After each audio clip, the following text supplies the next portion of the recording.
शुक्लाम्बरधरं विष्णुं शशिवर्णं चतुर्भुजं प्रसन्नवदनं ध्यायेत् सर्वविघ्नोपशान्तये.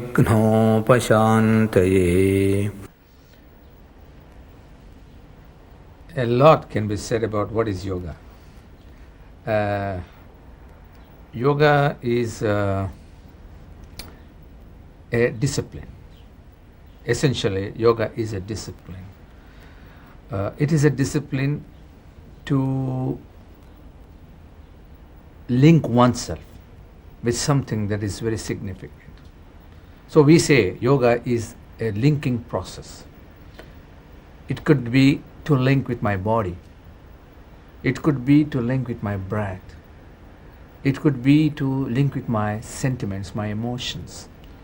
It could be at the highest level to link with some higher force in which I have faith, so that I receive something from this linking.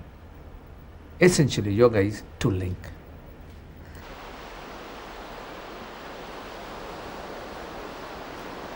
No one is excluded from yoga. Yoga is concerned with body. Yoga is concerned with my breath. Yoga is concerned with my mind. Yoga is concerned with how I can improve myself. And whoever is interested in this should plunge into this. So there is no barrier at all. And I think every human being has a body, and there is this breathing mechanism and this extraordinary instrument, the mind. So no one is excluded. And there is no exclusion because somebody is old or somebody is young.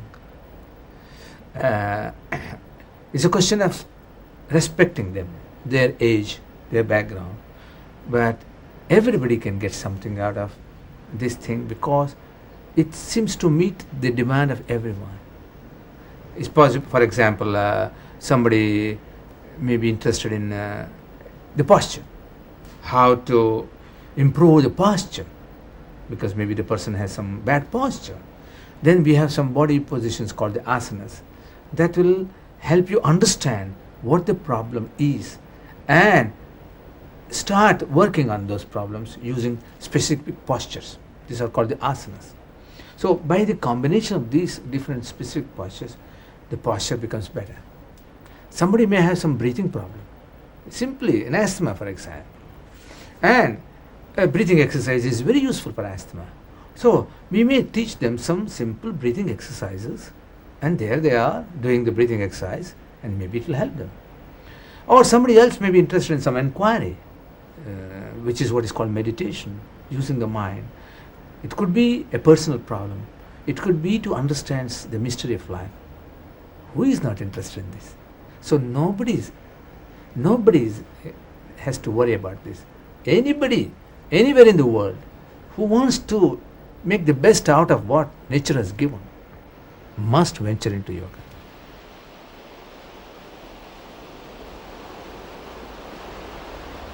Essentially, what people have told systematically over years has been that when a person practices some form of yoga, the body aspect, yoga of the body, or the breathing, yoga of the breath, or meditation, there is a great change in them. They begin to appreciate life. They begin to appreciate what they have. They feel better. They feel better in so many ways. And once a person feels better, even if they have some problem, those problems do not overtake them. I think this is a very important benefit of yoga. I want to emphasize here that we are not trying to do medical work here, but what we are trying to do is that by taking care of the human system, the body, the most vital instrument, the breath and the mind, we become better, we feel better, and the problems become less important. And this is, I think, the most profound benefit of yoga. And then when somebody says, you have cured my diabetes, you have cured my back pain, you have taken care of my depression, it is because they feel better. They think their disease is gone.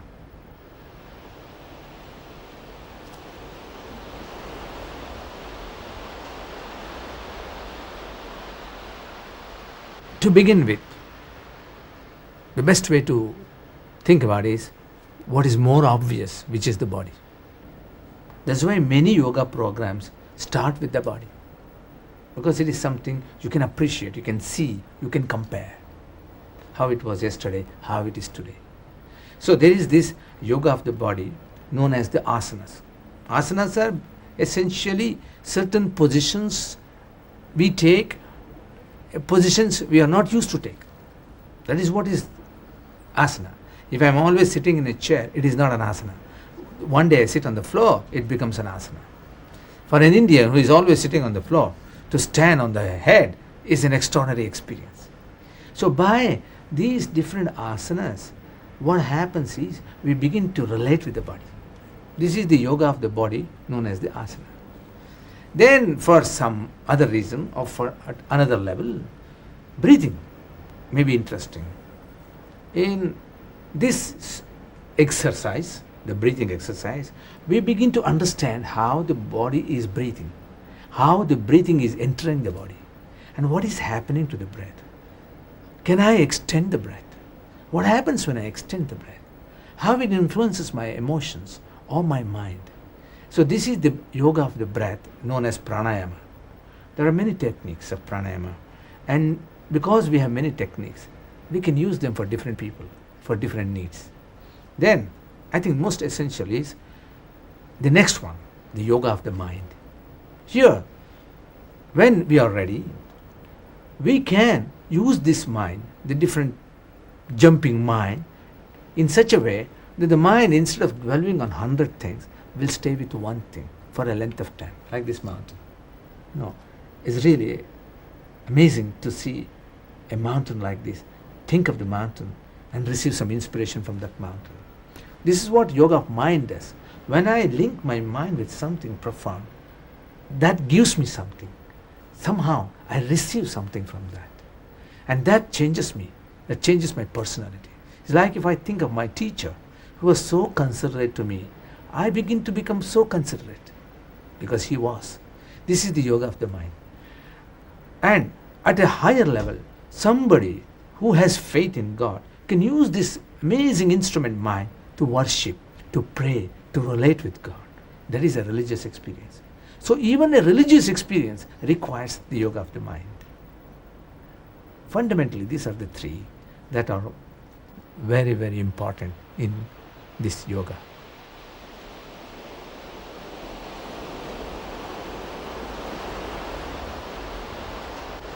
The decision is the tricky business. How to decide what I must do in what is called yoga. Here, I must emphasize absolutely that we need somebody to help us. The first thing I would urge is go to your teacher. Talk to the teacher. Express your requirements. Is it that you are going through a back pain? Or is it you are going through a depression? Or is it you would like to understand something about your relationship with God? Speak to the teacher, and the teacher will slowly develop a very appropriate practice. So the basic requirement is a teacher, and the teacher along with you will develop the right, what you call the practice. And go to your teacher who has some good credentials, but go to your teacher with some hesitation. As I had my own experience, when I went to my teacher, a grand master, I was not absolutely falling myself at his feet. I questioned him, I doubted him, I challenged him, until I felt here is a person who is not only knowledgeable, who suits me, my temperament, my interest. So essentially what is required is to go to a teacher with an open mind, but with some crossing fingers, little hesitation. When you find the teacher who understands your culture, and I would say here, who preferably is from your culture, the ideal situation is to have a teacher who is familiar with your culture, preferably who understands your roots, as I said, your own culture. Nothing better than that. Don't go to a teacher who never understands your culture, who he may say throw away your culture. It is risky because our mind has a culture and we can't run away from that culture. So the brief answer to your question is go to a teacher.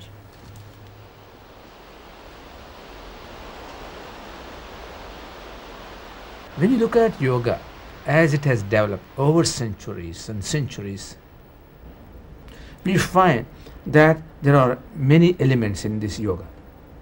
For example, at the simplest level, some people are very happy with body. So they begin to relate with the body. How it is done is we give them certain instructions at how to move the body, how to feel when the body is moving. This is the body practice of yoga. Then there is something more subtle and more absorbing, which is the breath. Here what we suggest is we ask the person to follow the breath, to know the breath, and to develop the breath. For that there are many techniques which perhaps we can show many examples. And what happens is when a person begins to breathe consciously, something changes in the mind. And the mind becomes a very new instrument.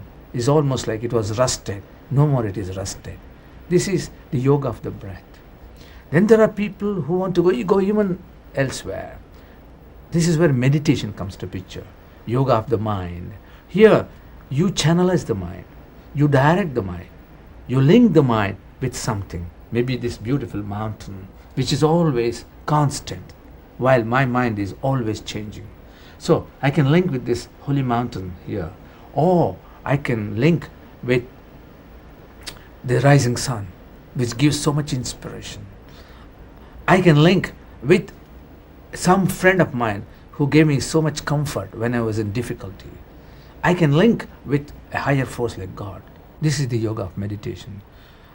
Essentially, these are the three aspects of yoga.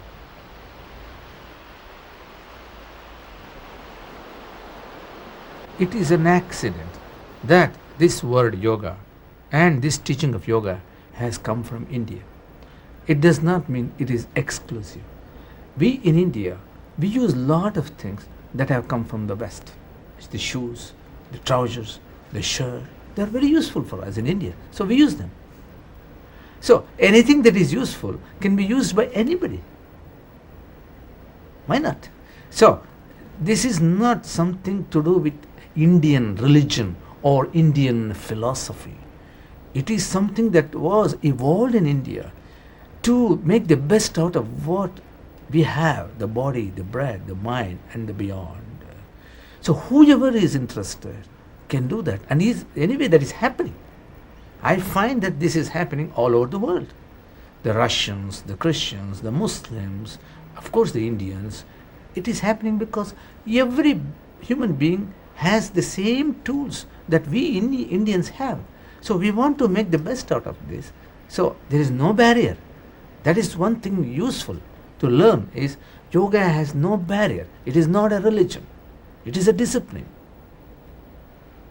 Please, there should be no inhibition about this.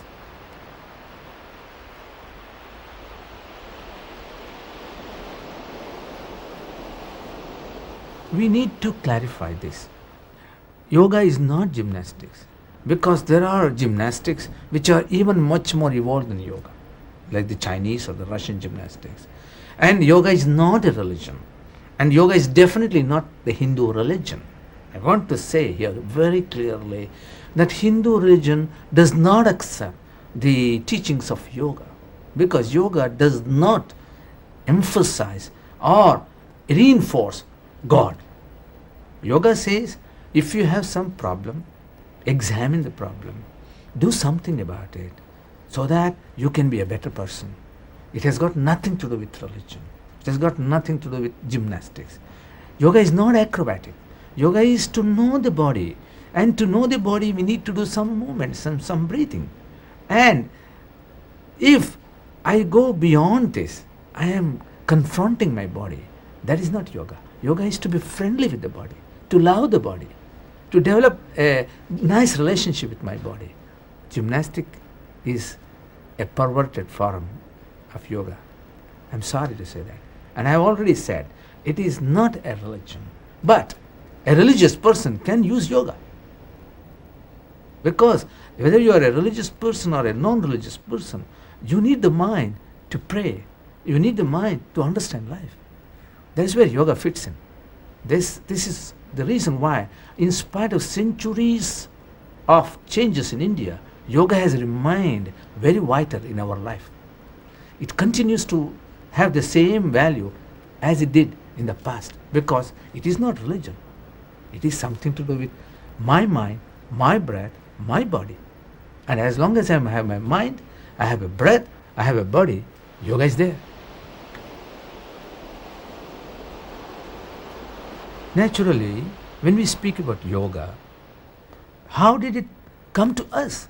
If yoga has been a very old thing, how it came to us? This is where we have the fortune of some great masters who put the whole yoga teaching together and presented in a form that can stay forever. Patanjali's Yoga Sutra is that text, which is basically a collection of all the yoga teaching in the Indian tradition, presented in a very compact way, in a very organized way, so that generations after generations we have some guidance from this book, and from that we can benefit and hand on this teaching to the future generations. So we can say that the most important text, the reference for yoga, is this Yoga Sutra of Patanjali. And this is what is accepted all over by everyone, including in India. And that is what I call the heart of yoga. The heart and soul of yoga is the Patanjali's Yoga Sutra.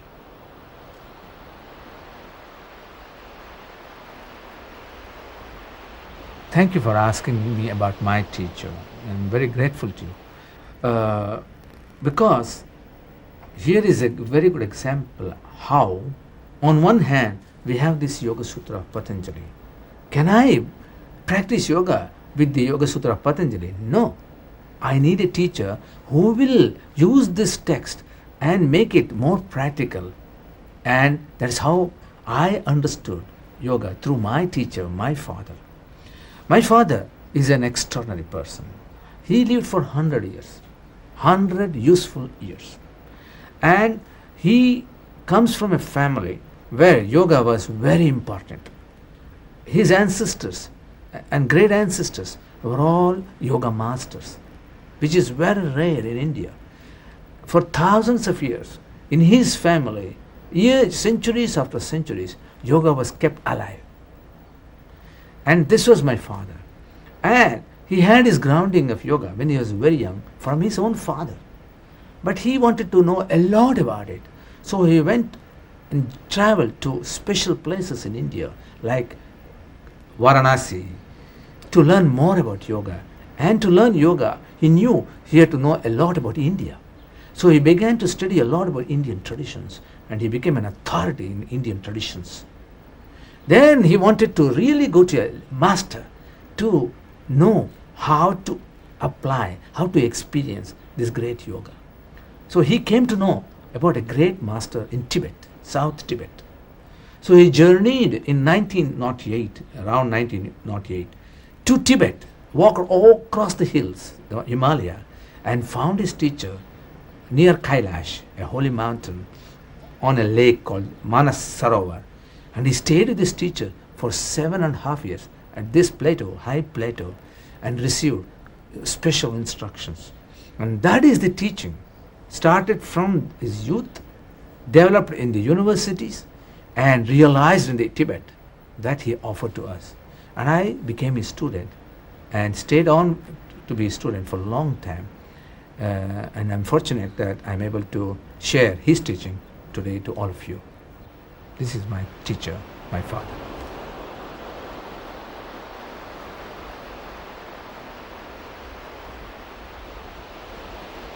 The first thing is, the importance of respecting the individuals is already in the Yoga Sutra of Patanjali.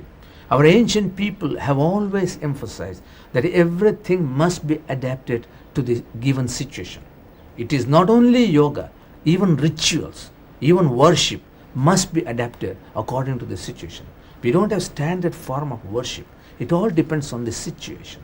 This is extended to yoga also. Then my father learned this in a very practical way from his master in Tibet.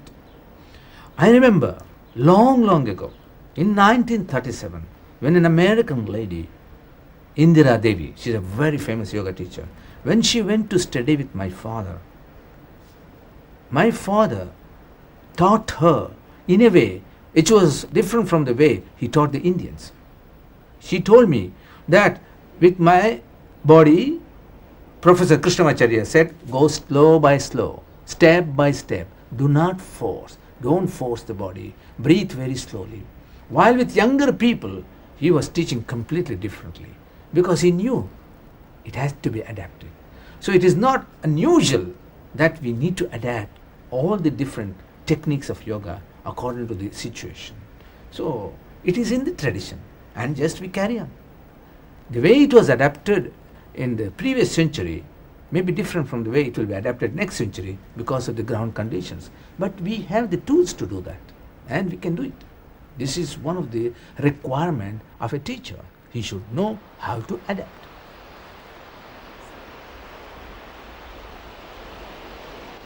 Well, this is a question that I don't know how to answer, but what I urge today in a given situation as it exists today is, you cannot take a teacher for granted today.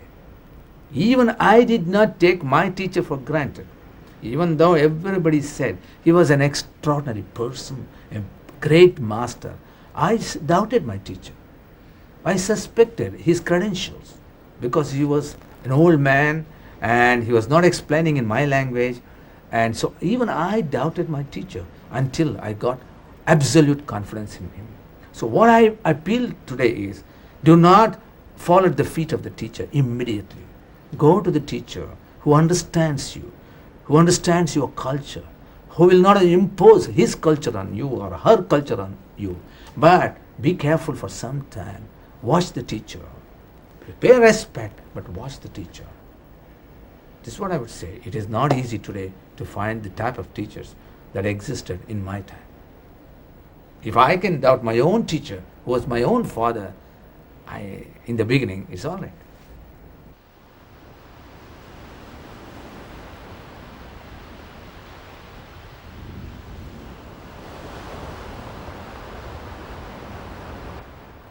What a book can do today, particularly a book that gives a total idea of yoga, every aspect of yoga, the philosophy, the thinking, the practical application, is you are better prepared to look for a teacher. It's like before I came to New Zealand, here, I wanted to know what is the climate here, what type of customs people have, is it like American culture or British culture or the French culture. So I got familiarized because of my meetings with some of the New Zealand people.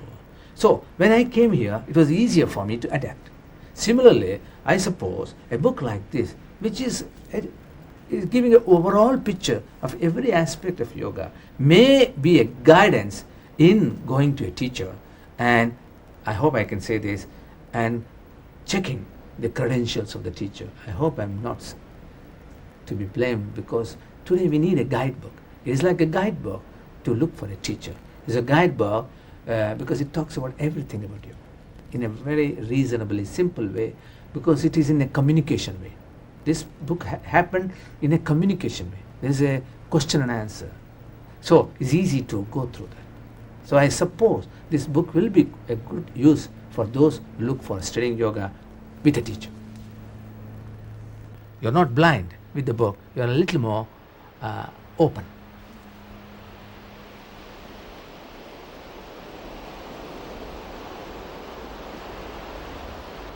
The purpose of yoga is to understand yourself, to make the best out of what you have and try to solve your problems using your means. So the purpose of yoga is to give you your means. You don't need to understand our philosophy. And yoga is not a philosophy. It is a discipline, a process of linking that suits you. It may be different for me, it may be different for you. Fine. So you don't have to either believe or understand this philosophy. And let me tell you, if you are going to understand Hindu philosophy, it will take you centuries. So it is not even worth it.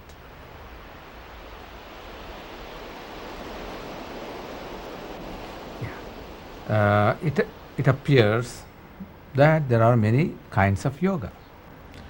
It is simply a question of emphasis. What has happened over years is that some teachers were very much inspired by the body and the postures of the body. So they give a lot of importance to the body and all these postures. While somebody else thought meditation is the most important thing. And so they emphasize a lot on meditation. Then somebody else thought maybe what is required is something spiritual, something religious, because they were very religious people. So they emphasize too much on the religious side. So this is how slowly the public are led to believe that there are different kinds of yoga. And then what is happening also is in India, which is a vast country with all types of cultures, these local cultures have influenced the practice of yoga. For example, in South, we are a little more warm, and we don't need a lot of exercise to limber up. While in the North, in winter, it is very cold and it is not heated. So they need a lot of warming ups. So what is happening? The local conditions and the local cultures have modified the yoga practices. This is because of the local situations. So when a layperson looks at yoga, she is led to believe that there are so many types of yoga as if one has got nothing to do with other. But if you condense all of them and put them together, you'll find it's all the same teaching but expressed with different emphasis. So I'm sorry there is this situation, but it's because of all this has happened over centuries, taking into consideration the different cultures of different parts of India and different emphasis that different masters gave to yoga. That's all, really. Yeah, this is a good question, because where is it going to lead me? I would say there are two answers to this question. One is, as soon as I take to yoga, few minutes a day, gradually do not bother me as much. That is the immediate feeling. Then slowly I sense a little bit of independence, a little more independent. I can take charge much more than before. So eventually yoga leads me to more independence. So it is an experience of being in charge. You don't depend on too many things. You can manage yourself. You can handle yourself. You have the resources to handle yourself. And that we call freedom. So yoga gradually leads me to my freedom. Not because I'm running away, but I can manage. I can put up with things.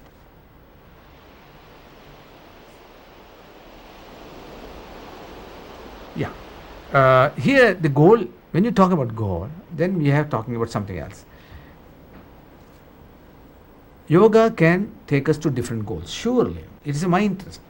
For example, I can use this yoga to become more powerful, because mind is a very useful tool. With a mind that is highly developed, I can achieve certain capacities. We call them siddhis. So, some things that were not possible are possible. So, I can get certain abilities. This is one possibility. While there could be completely a different possibility. I can understand things better. I can understand life better. I can understand certain aspects of science better. So I can become more knowledgeable. So there are innumerable goals in yoga, but I think the main goal must be a sense of freedom. If these powers, these goals like knowledge, power makes me a slave, it is not a proper lead to what yoga talks about. So many goals are possible, including simple things like to be well, to be more healthy, but eventually it should be the sense of freedom.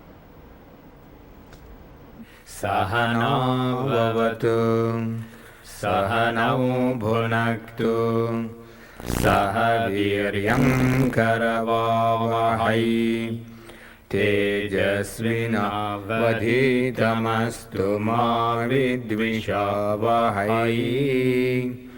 Om Shanti Shanti Shanti.